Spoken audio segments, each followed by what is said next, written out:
Hey friends! My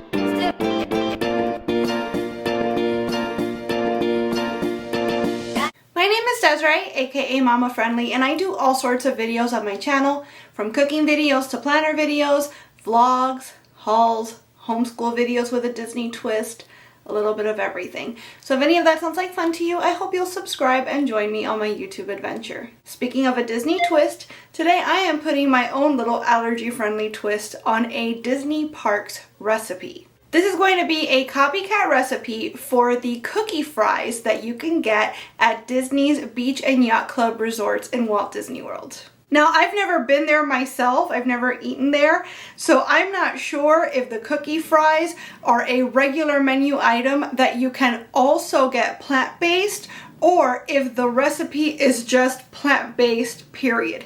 But when I looked online for a copycat recipe, I found a recipe that was at the actual official Disney website for a plant-based version of these cookie fries. And these are not actually fried, don't let the name confuse you. These are basically chocolate chip cookies that are baked sort of longwise, so they look like French fries that you can dip, and they do in fact come with a chocolate sauce, a strawberry sauce, and a marshmallow sauce. I've no idea how they make the marshmallow sauce in particular plant-friendly or like vegan, vegetarian friendly, but apparently they do that. That's the thing. So I was really excited to find a recipe that I did not have to make dairy-free, because it being plant-based means that it already is. I did, however, tweak it some because I have to make it gluten-free. As you might know, I eat gluten and dairy-free exclusively, and every single one of the copycat recipes I have on my channel is gluten and dairy-free. So I took the official Disney recipe, I put my own little spin on it, and what I turned out was something delicious. I'm really excited to share this copycat recipe with you, so let's jump right into cooking, shall we? Alright pallies, we're going to begin with our plant-based, or at least in theory, mine are not going to be, as you can see right there, cookie fries from Beaches and Cream Soda Shop. So I'm going to tell you how I'm doing it, and I'm also going to tell you what the recipe says. So the recipe calls for 2 3/4 cup of all-purpose flour. As you can see, I've got my 1-to-1 gluten-free here. This is my favorite flour for all things cooking and baking, so I'm hoping for the best here. 1/2 cup plus 1 tablespoon of powdered sugar. We need 1/2 cup plus 1 tablespoon of plant-based margarine softened. I've got the Miyoko's butter here. This is what I always use to bake. So this is what I'm going to be using, and I've had it at room temperature for about 3 hours now. You need 5 tablespoons of liquid egg substitute. So I guess they're asking for something like Just Egg, which I know you can very easily get at Aldi. I'm not sure where else it's available. I'm going to be using regular schmegular eggs. I recently learned that every egg is the equivalent of 3 tablespoons, 1 for the yolk and 2 for the whites. So what I'm going to do is I'm going to use a whole egg, and then I'm going to use the whites only of the second one, and that should give me my 5 tablespoons of egg. Is that exactly what I should be doing? I don't know. We're learning as we go here. We also need a tablespoon of molasses. Who knows what I'm going to do with the rest of the jar? And 1/2 cup of dairy-free chocolate chips. Y'all already know Enjoy Life is my favorite brand for all things baking, etc. when it comes to chocolate.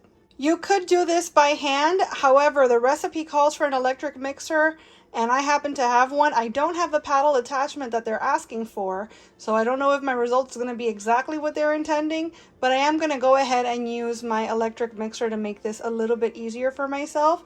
You also need, it says an 8x8 pan to refrigerate the dough in. I haven't got an 8x8 pan, so I'm going to be using this, and I'm going to do my best to kind of shape it to 8x8, because when the initial dough is done, you're going to want to refrigerate it for a ½ hour.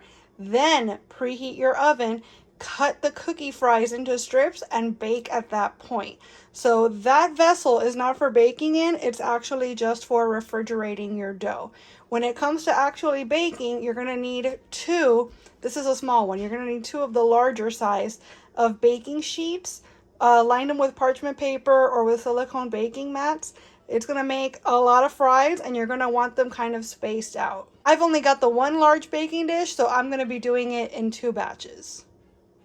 So I've got my mixer here. As I said, I don't have a paddle attachment, so I'm using the regular like whisks, I guess. And we're going to start with 2 3/4 cup of our flour. We're going to put it in the bowl along with our powdered sugar and our margarine. And then we're going to beat on medium speed until everything is smooth.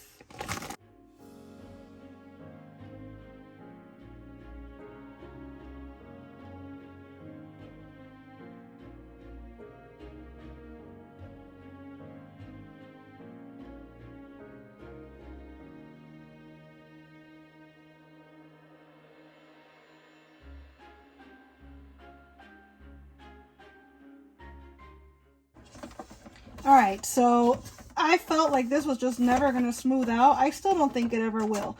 There's just too much powder. I don't know if you guys can see that. There's too much dry ingredient in here compared to the amount of butter for this to ever be smooth.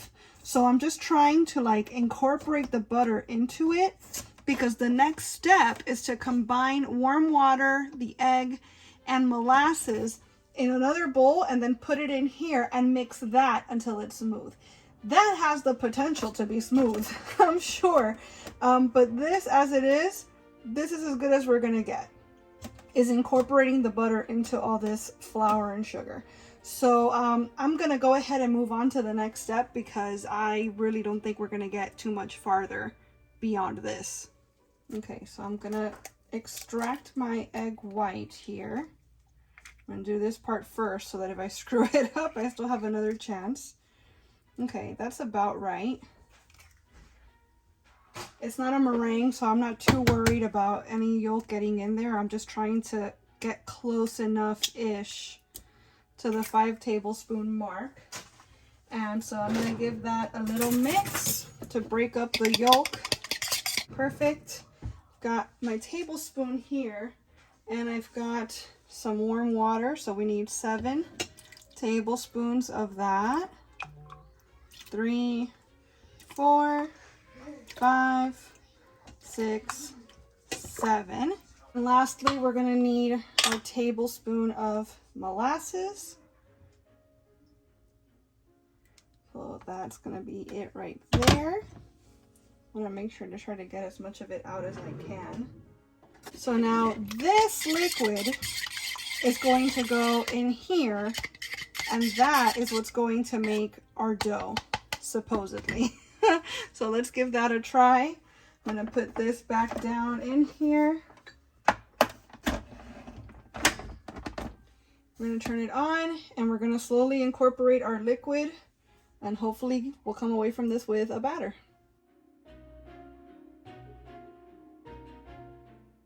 That's gotta be the strangest mixer anybody's ever seen, right? Like, I don't even remember how or where I got this. I've had it for years. But the bowl spins. Like, so do the whisks, but the bowl spins as well, and like, it's just weird. It's a little bit violent sometimes, but I think we can agree this is a dough, right? The only thing is because of the nature of my mixer in particular, the edges of the bowl are not mixed in. So I am going to grab a spatula, or I might even just do it with my hands, which, by the way, my hands are clean. I've washed them about 4 times so far in this process, to try to get that last bit of flour around the edges incorporated into the dough. And then we should be ready to move on.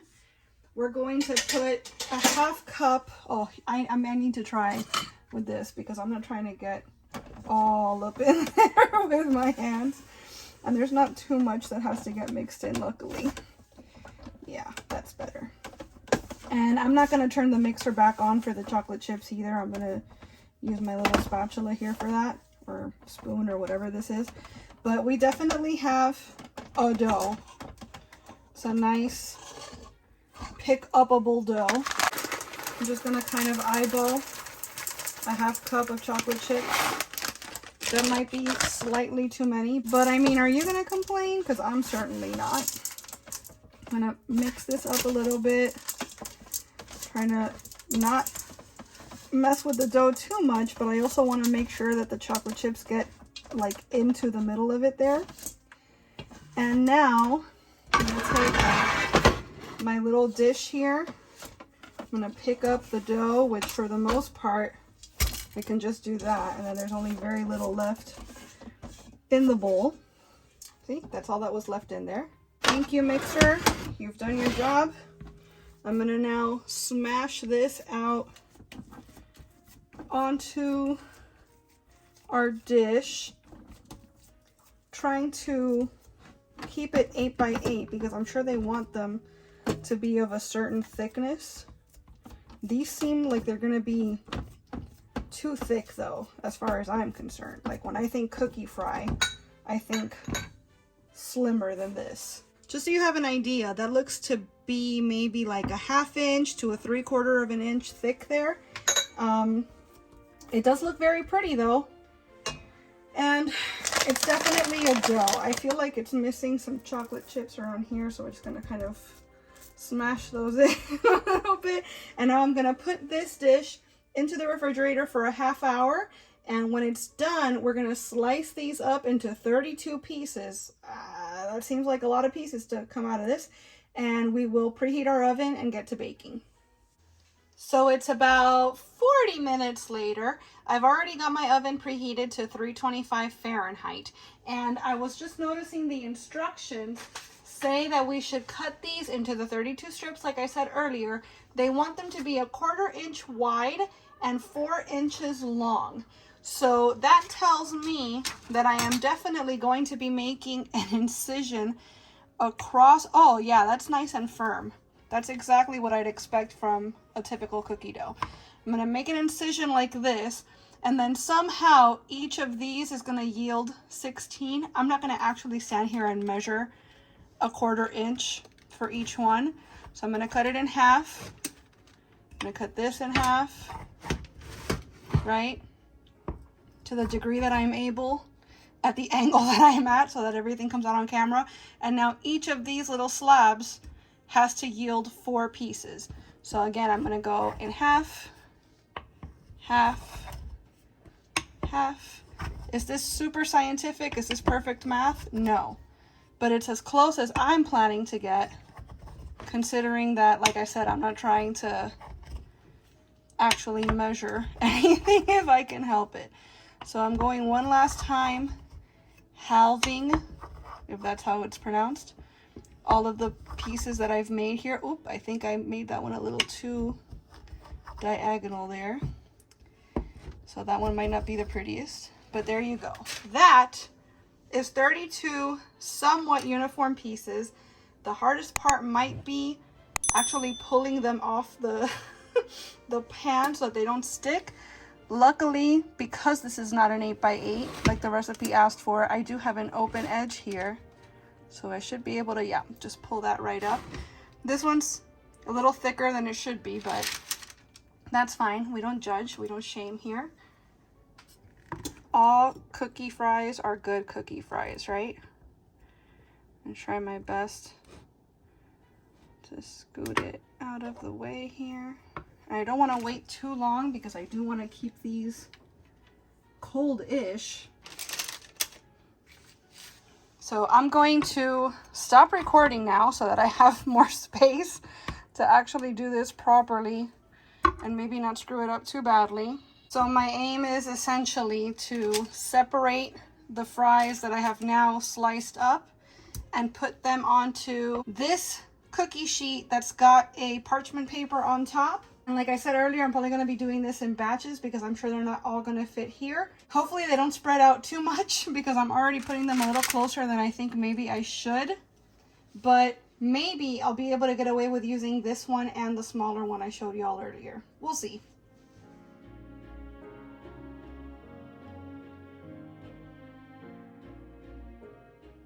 All right, that's half of the fries already down. That looks really pretty, I think.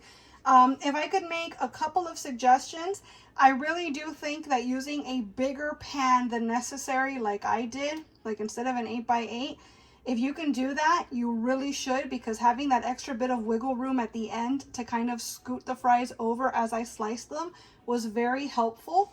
I would also suggest, though, if you could line the pan first with parchment paper so that you could lift the whole thing out, that might also be a good idea, because that will not only make it so that you have as much room as you need to work, because you won't be stuck in the pan. It'll also make it so that the cookies don't stick to the bottom.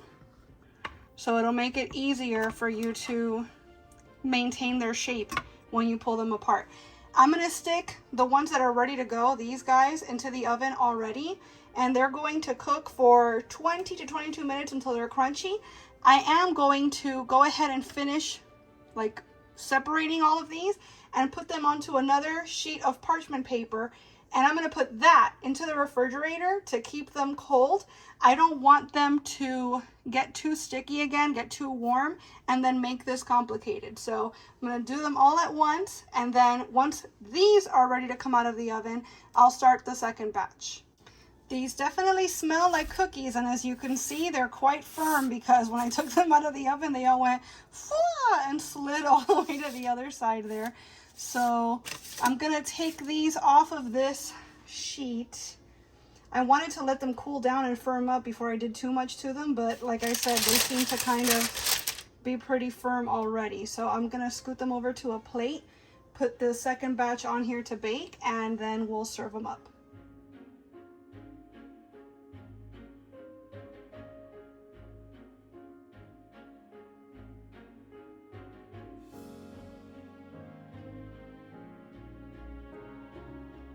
So the nice thing is they really don't spread out very much at all. You can see that the bit that touched the pan got a nice little golden sheen to it. Now at the restaurant, at Beaches and Cream, they serve this to you with a chocolate sauce, which you could very easily make by melting some more of those Enjoy Life chocolate chips with a little bit of coconut oil in the microwave. Just make sure you watch it so the chocolate doesn't burn. They also serve it with strawberry sauce, which I imagine could be just as easy as warming up a little bit of strawberry jam on the stovetop. And they also serve them with a marshmallow cream, like a marshmallow fluff. I'm not even sure how they'd go about doing that vegan.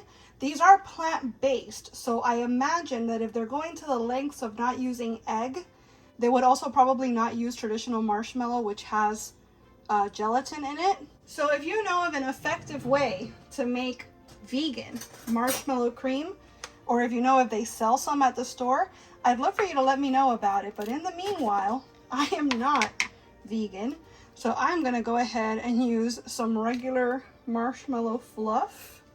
I'm gonna take this nice browned one here, put some fluff on the end of that. Looks pretty good, huh? Oh my gosh. Even though this one's a little thicker on the end than maybe it should be, the texture is phenomenal. It's got a nice crunch on the outside. It's nice and fluffy on the inside. It tastes like a really, really good cookie.